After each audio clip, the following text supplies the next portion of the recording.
Jack Miller stood at the viewport of the transport ship and looked at Nexus Station for the first time.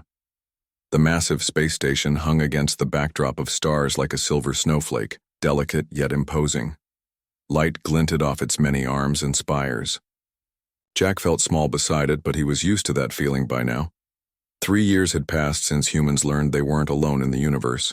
3 years of careful talks, trade agreements, and learning about the many alien species that made up the Galactic Coalition. 3 years of being called Deathworlders behind their backs. Jack adjusted the collar of his uniform. Earth had sent him here as their champion. He was 32 years old with 10 years as a Marine and 3 more working security for diplomats. His brown hair was cut short, and his face bore a scar across his left cheek from a training accident years ago. "We are beginning docking procedures," said a soft voice over the ship's speakers. "All passengers prepare for arrival." Jack gathered his single bag and moved toward the airlock. He was the only human on board. The other passengers, a group of tall, thin aliens with pale blue skin, and a squat creature covered in what looked like moss, kept their distance from him.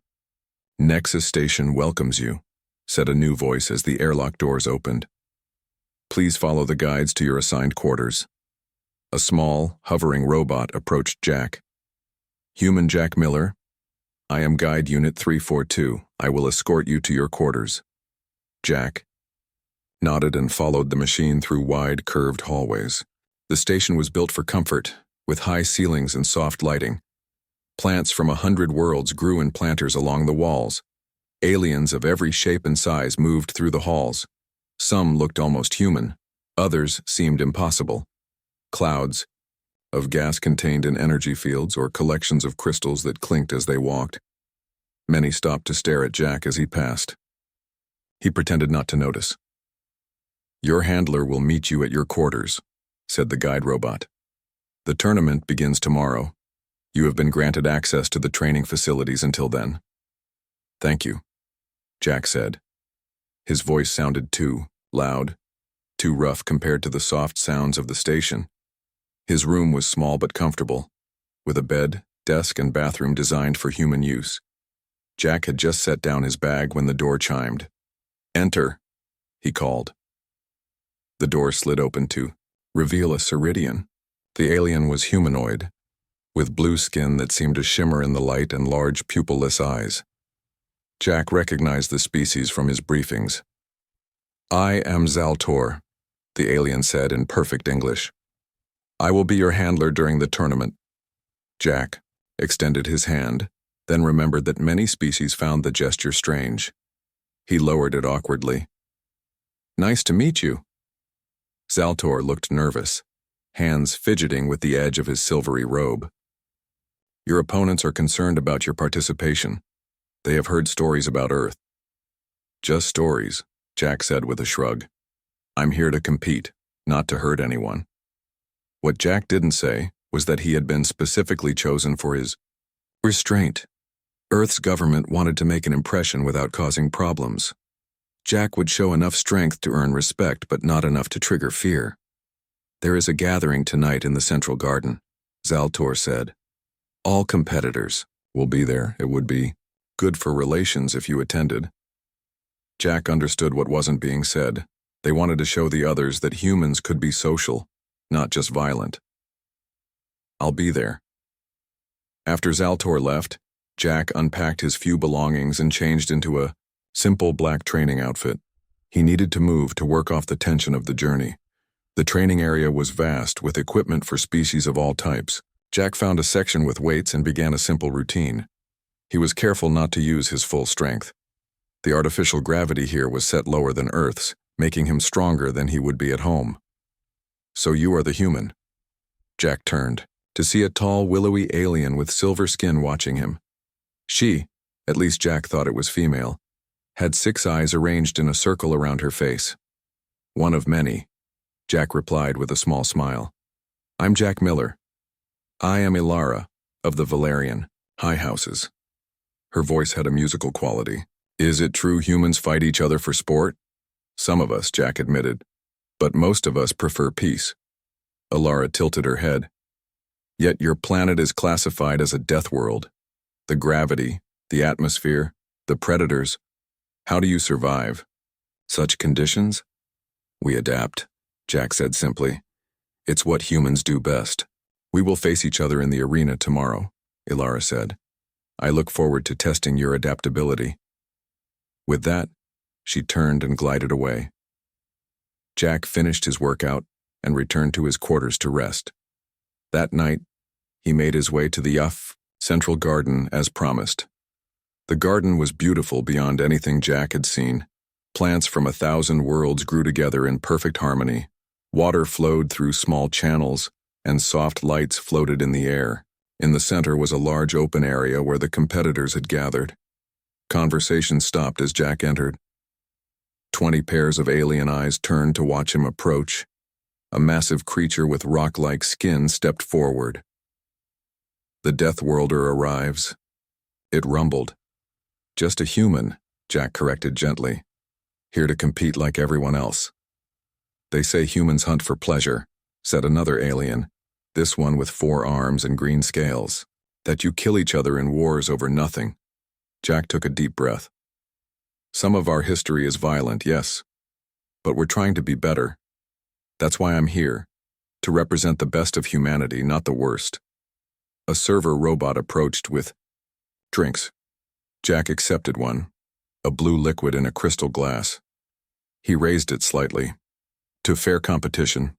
Slowly, the other aliens raised their drinks as well. The tension eased slightly, though Jack could tell they were still wary of him. The night continued with careful conversation. Jack answered their questions about Earth as honestly as he could, while trying to focus on the positive aspects of human culture. Art, music, cooperation. Some seemed interested, others remained suspicious. As the gathering ended, Jack returned to his quarters to prepare for tomorrow. The preliminary rounds would begin early, and his first opponent would be a Cronin warrior, a mantis-like creature known for speed and precision. Jack lay in bed staring at the ceiling. Everything rested on his performance. Not just the tournament, but Earth standing in the coalition. He needed to be strong enough to earn respect, but controlled enough not to trigger fear. Just another mission, he whispered to himself. But he knew it was much more than that. Tomorrow the real test would begin. Jack woke early on the first day of the tournament. The room's automated systems had adjusted the light to mimic an Earth sunrise. He went through his morning routine, stretches, a quick shower, and a light breakfast from the food dispenser. His first match was scheduled for mid-morning. Jack studied the information on his opponent one more time. The Cronin warrior was named Zith-Ak, a veteran of many tournaments. The species resembled earth mantises but stood as tall as a human. Their forearms ended in natural blades that could cut through most materials. Zaltor arrived to escort Jack to the arena. Are you prepared? The Ceridian asked. As ready as I'll ever be, Jack replied, rolling his shoulders. The arena was a large circular space with high walls. Above were rows of seats filled with aliens of all kinds. The floor was covered in a material that looked like sand but felt springy under Jack's feet. It would absorb impact and prevent serious injuries. The first match of the interspecies combat tournament will begin, announced a voice that seemed to come from everywhere. Zithak of the Cronin Hives versus Jack Miller of Earth. Jack entered from one side of the arena. Across from him, a door opened, and Zithak stepped out. The Cronin was impressive, nearly 7 feet tall with a chitinous exoskeleton that gleamed under the lights. Its forearms moved with fluid grace, the bladed edges catching the light. They met in the center of the arena, where a small hovering robot served as referee. Competitors will fight until one yields or is unable to continue, the robot said. Lethal force is forbidden. Begin when the signal sounds. Jack nodded. Zithak made a clicking sound with its mandibles that Jack assumed was acknowledgement. A tone rang out and the match began. Zithak moved with blinding speed, rushing toward Jack with blades extended. Most beings would have been caught off guard by the Cronin's speed. But Jack had studied the species and was ready.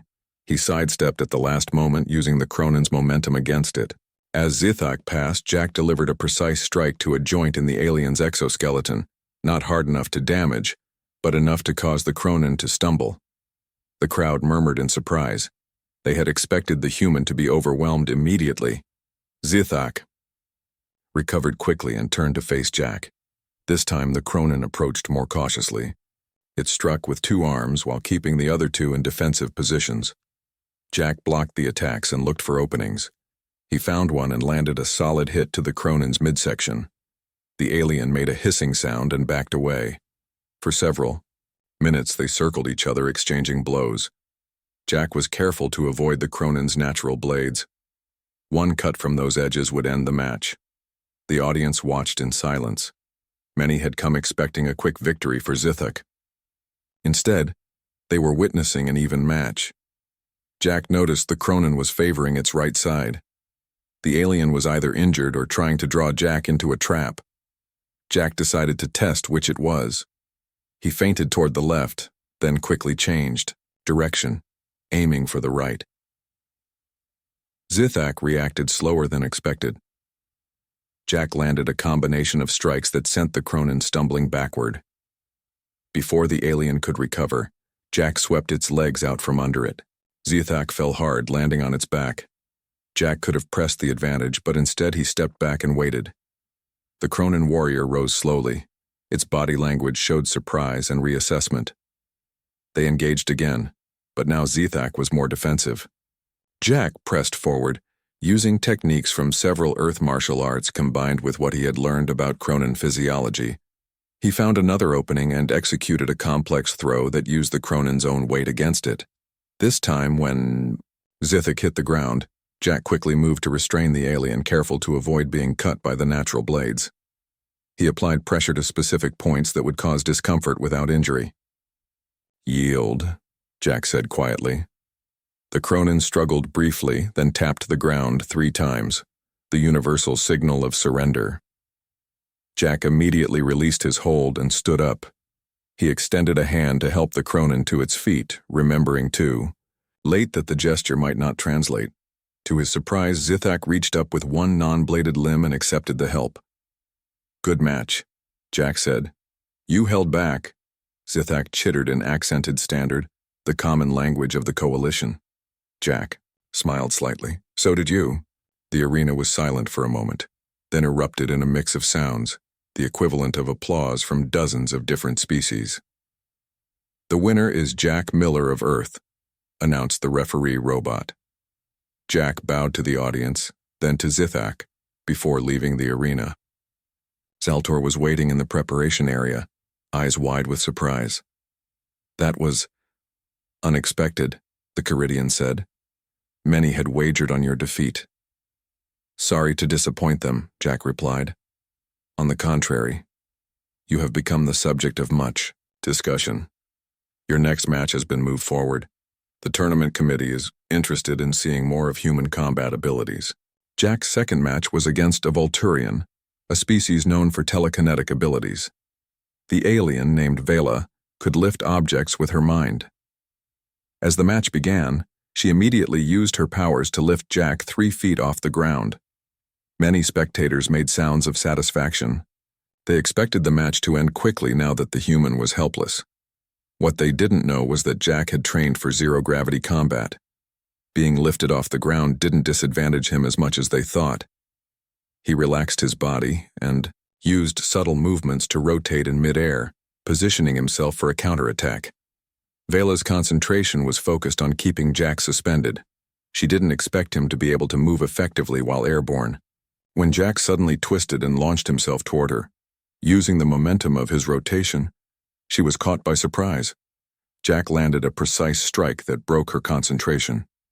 The telekinetic field collapsed, and he dropped to the ground, in a controlled roll. Before Vela could reestablish her mental grip, Jack closed the distance and used a series of quick, light strikes to key pressure points. The Volturian yielded after just 3 minutes of combat. Once again, the arena fell silent before erupting in sounds of surprise and appreciation. By the end of the day, Jack had completed his 3rd match against a hulking Draxian, a species with natural armor plates and twice the strength of a human. The match lasted longer, with the Draxian absorbing blows that would have incapacitated other species. But Jack remained patient, Looking for weaknesses in the natural armor, he found them eventually, small gaps where the plates connected. With precise strikes to these areas, Jack managed to wear down the larger alien until it yielded. That evening, as Jack returned to his quarters, he found Zaltor waiting with news. "The tournament committee has called an emergency meeting," the Ceridian said. "Humans are proving more capable than anticipated." "Is that a problem?" Jack asked. Some delegates suggested disqualifying Earth on a technicality. Jack tensed. "And?" "The proposal was rejected. The coalition prides itself on fairness. Instead, they have moved you directly to the semi-finals. You will face one of last year's champions." Jack nodded slowly. "When?" "2 days from now. The committee feels it would be more interesting this way." After Zaltor left, Jack sat on the edge of his bed, thinking. 3 matches, 3 victories. He had shown enough skill to impress without revealing everything humans were capable of. It was a delicate balance. His next opponent would be much more challenging. Jack would need every advantage he could get. He pulled out a small device from his bag, a gravity adjuster. He set it to increase the gravity in a small bubble around his bed to match Earth's pull. He would sleep under familiar weight tonight, keeping his body accustomed to Earth's conditions. Tomorrow, he would train. And perhaps learn more about why this tournament seemed so important to the Coalition species. The day after his 3rd victory, Jack explored Nexus Station. He wanted to understand more about the tournament and its importance to the Coalition species. The station was massive, with sections designed to accommodate the needs of dozens of different alien types. Some areas had higher gravity, others lower. Some were filled with water or strange gases. Jack walked through the public areas, observing the aliens around him. Many still watched him with caution, but he also noticed a few nods of respect. His matches had changed some opinions about humans. In a quiet area overlooking a garden, Jack spotted a human woman studying something on a data pad. He was surprised. He thought he was the only human on the station. "Hello," he said, approaching her. "I didn't expect to see another person from Earth here." The woman looked up. She had short black hair and intelligent eyes. "You must be Jack Miller. I'm Susan Yang, xenobiologist. I'm here studying alien physiology for medical research." She gestured to the seat across from her. "Join me?" Jack sat down. "Nice to meet someone from home." "You've made quite an impression," Susan said. "Your matches are the talk of the station." "I'm just doing my job," Jack replied. "Representing Earth the best I can." Susan looked around, then lowered her voice. "I think there's more to this tournament than friendly competition." Jack leaned forward. "What do you mean?" "I've been researching previous tournaments," Susan explained. "Looking at the history while studying physiological adaptations, I found something strange." She turned her data pad so Jack could see it. On the screen was a chart showing different species and their tournament performance over the years. "Look at these patterns," Susan said. "Species that perform too well often face economic sanctions or restricted technology access afterward." "You think they'll do that to Earth?" Jack asked. Susan nodded grimly. "Unless you give them a reason not to." Jack frowned. "Earth is still recovering from decades of environmental crises and resource wars. We need the Coalition's technology and trade opportunities." "Exactly," Susan said. "And some Coalition members seem concerned about how quickly humans adapt. They're worried we'll become too powerful, too fast." Jack thought about his matches. He had been careful not to show everything humans were capable of. Maybe that approach was wiser than he realized. "What should I do?" he asked. "Keep doing what you're doing," Susan advised. "Show enough strength to earn respect, but not enough to trigger fear. We need time to build alliances." Meanwhile, in another part of the station, Coalition officials were meeting in a grand chamber. Representatives from 20 species sat around a curved table.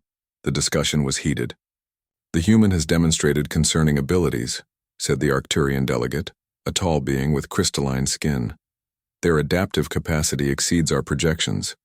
I recommend containment protocols before they spread throughout the galaxy." "That would violate our principles," countered Zaltor, representing the Ceridians. Humans have shown strength, yes, but also restraint and honor. They could be valuable allies.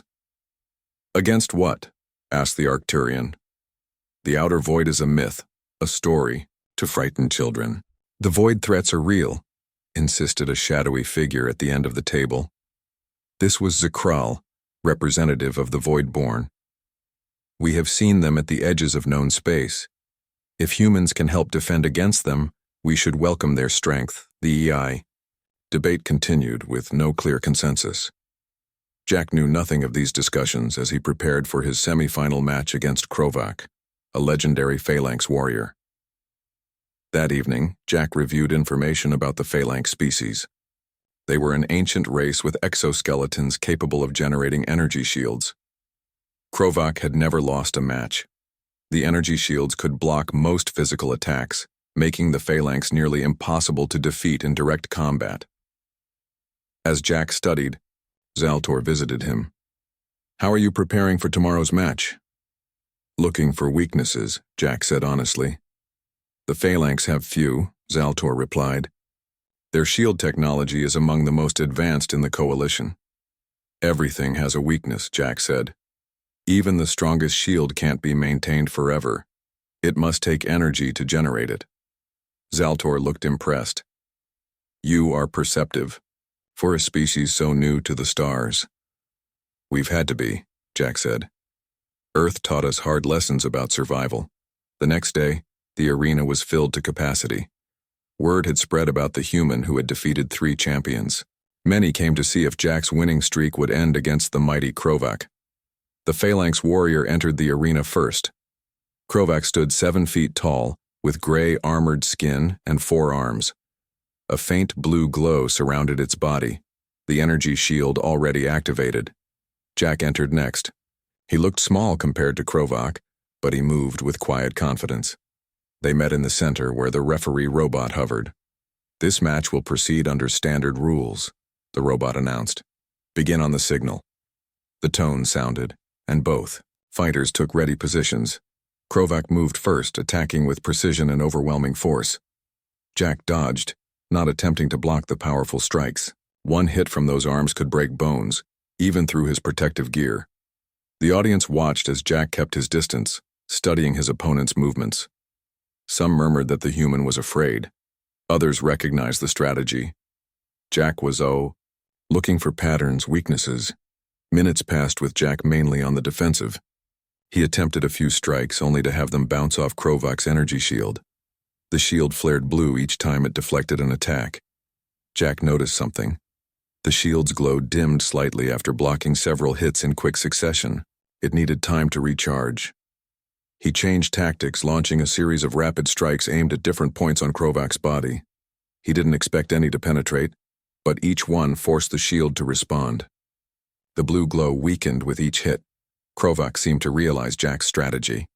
The Phalanx warrior became more aggressive, trying to end the match quickly. But Jack used his smaller size and quicker movements to evade most attacks. 20 minutes. Into the match, both fighters were showing signs of fatigue. Krovak's attacks were slower. The shield flickered after each use. Jack saw his opportunity. He feinted left, then right, forcing Krovak to shift the shield's power to different areas. Then he executed a complex grappling maneuver, targeting a joint in Krovak's exoskeleton where the shield seemed weakest. The move disrupted Krovak's shield generator. The blue glow disappeared completely. The arena erupted in gasps as the previously undefeated champion stood vulnerable. Instead of pressing his advantage immediately, Jack stepped back, giving Krovak a moment to recover. The gesture was not lost on the audience or his opponent. Krovak nodded in acknowledgement, then raised a hand in the signal of surrender. "I yield to the human," the Phalanx warrior announced in a deep, resonant voice. The arena fell silent, then exploded in sound as the spectators reacted to the unexpected outcome. As medics examined Krovak, the Phalanx warrior looked at Jack with new respect. "You fight like someone who has faced death many times." "On Earth," Jack said quietly. "We all have." Later, in Jack's quarters, Zaltor could barely contain his excitement. You have accomplished the impossible. No one has defeated Krovak in 17 tournaments. It wasn't impossible, Jack said. Just difficult. His shield had limitations he didn't think I'd notice. The final match has been scheduled, Zaltor said. You will face Zekral of the Voidborn. Jack had heard of the Voidborn. Mysterious beings said to have evolved in the space between stars. They could manipulate gravity itself. When? Jack asked. 2 days from now. The entire coalition will be watching. After Zaltor left, Jack sat down heavily on his bed. The matches were getting harder, the stakes higher. He wondered if he was helping Earth or putting it at risk by showing too much of what humans could do. That night, he couldn't sleep. The gravity adjuster hummed softly, creating Earth-normal conditions around his bed. Jack stared at the ceiling, thinking about Susan's warnings and what lay ahead. The final match would be the greatest challenge yet. And somehow, he knew it was about more than just winning a tournament. The night before the final match, Jack couldn't sleep despite his exhaustion. His room's communication panel chimed just after midnight. You have a visitor, the station system announced. Ambassador Elena Winters from Earth's Diplomatic Corps. Requests entry. Jack sat up, surprised. Allow her in. The door slid open to reveal a woman in her 50s with silver-streaked hair and the confident posture of someone used to authority. She wore the formal blue uniform of Earth's diplomatic service. Mr. Miller, she said as she entered. I apologize for the late hour. Ambassador. Jack nodded respectfully. I wasn't aware any diplomatic personnel were on the station. I arrived 2 hours ago on an emergency shuttle, Elena explained. The situation has changed. Jack gestured to the room's small sitting area. What's happening? Elena sat down and placed a small device on the table between them. It hummed softly, creating a privacy field that would block any listening devices. Coalition intelligence reports suggest the Voidborn have been manipulating the tournament for centuries, Elena said quietly. They've used it to identify potential threats to their hidden agenda. Which is? Jack asked. We're not certain, but multiple species who performed well against Voidborn champions subsequently suffered mysterious technological setbacks or internal conflicts. Jack thought about Susan's warnings. So if I win tomorrow, Earth could face consequences. Elena finished. But if you lose too easily, we appear weak and become irrelevant in coalition politics. Jack understood the stakes had just increased exponentially. What do you need me to do? Show enough strength to earn respect, but not enough to trigger their contingency plans. We need time to build alliances within the coalition before we become too much of a target. Elena showed Jack additional information about Zekral and the Voidborn. They were ancient, perhaps the oldest species in the coalition. They rarely interacted with other races, preferring to observe from the shadows. Their ability to manipulate gravity was not technology, but an innate ability. There's something else, Elena added. The Voidborn claim to be defenders against threats from beyond the galactic rim. Most species consider this a myth, but some of our scientists believe there may be truth to it. After the ambassador left, Jack tried again to sleep. His mind raced, with strategies for the coming match. He needed to find a balance, show enough skill to earn respect without triggering the Voidborn's supposed contingency plans. The next morning, the station buzzed with anticipation. The final match had drawn representatives from every coalition species. Jack saw diplomatic vessels from worlds he hadn't even heard of yet, docked at the station. Zaltor came to escort him to the arena. The audience today includes the High Council itself, the Ceridian said nervously. No pressure. Jack smiled slightly. Thanks for the encouragement. The arena had been reconfigured for the final match. It was now a massive gravity-controlled dome, twice the size of previous arenas. The walls could generate different gravitational fields, allowing for more complex combat scenarios. Zekral entered first. The Voidborn was unlike any being Jack had seen before, a shifting shadow that barely held humanoid form. It moved like flowing water, darkness rippling where limbs should be. Jack entered next, appearing small and vulnerable in comparison. He wore the standard protective gear with Earth's flag on the chest. Whispers rippled through the crowd.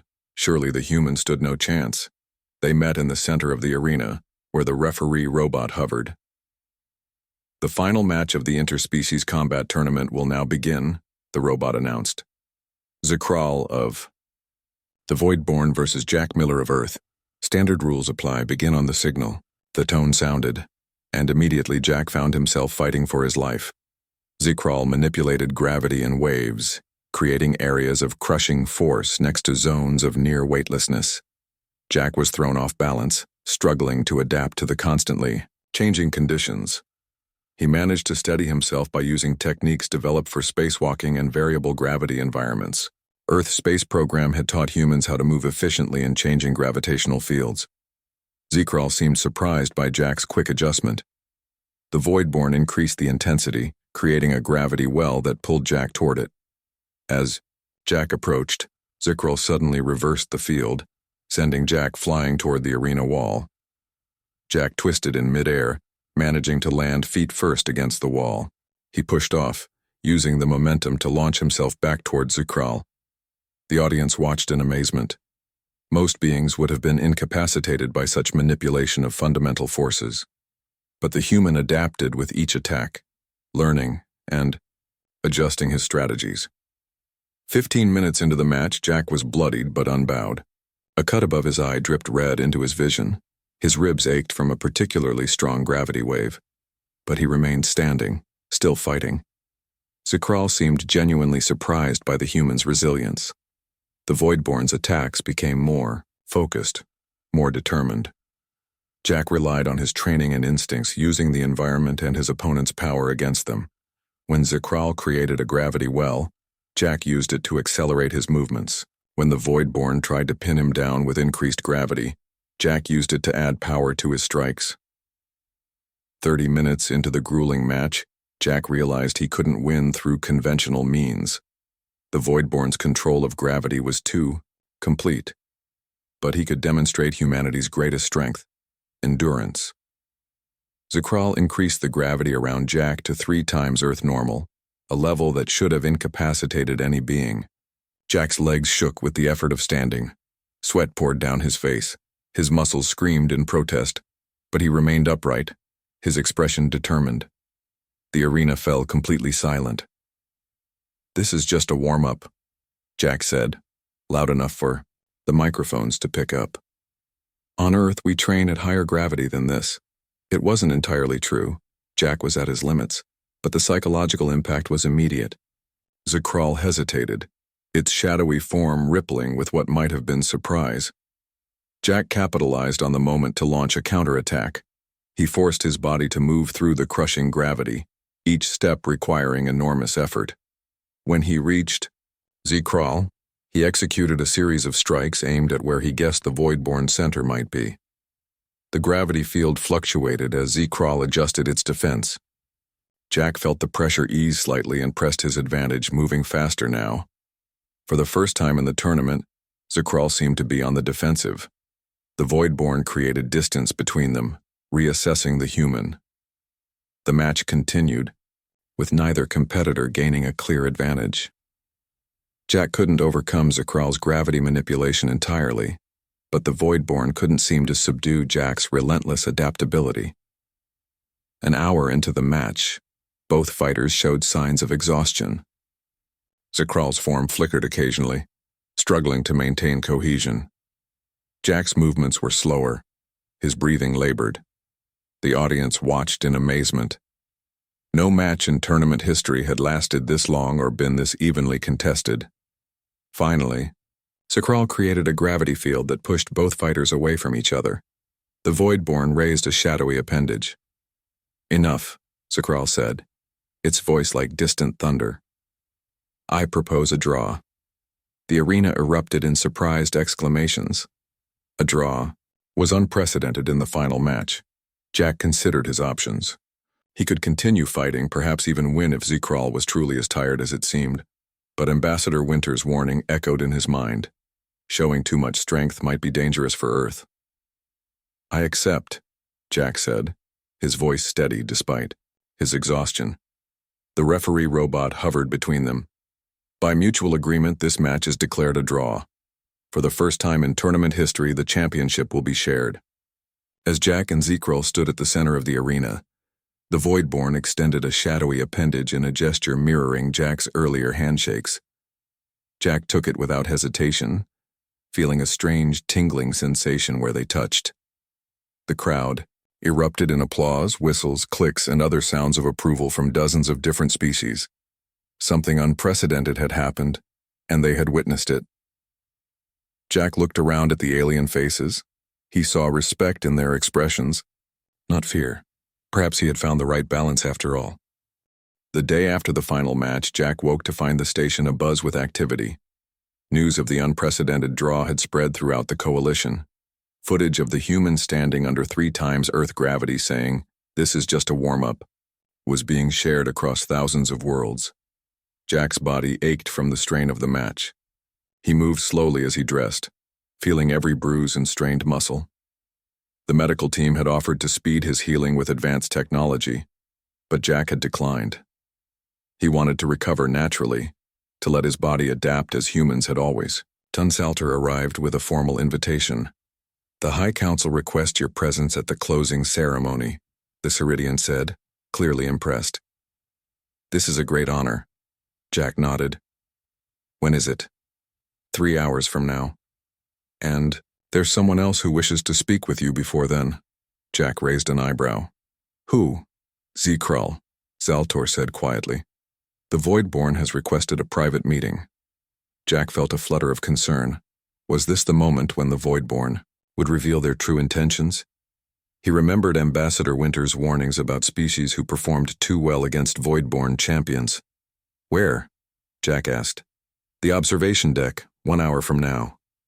The observation deck was a large circular room at the top of the station. One wall was entirely transparent, offering a breathtaking view of the stars. Jack arrived early and stood looking out at the galaxy. It still amazed him that humans had finally joined the vast community of species among those stars. Human.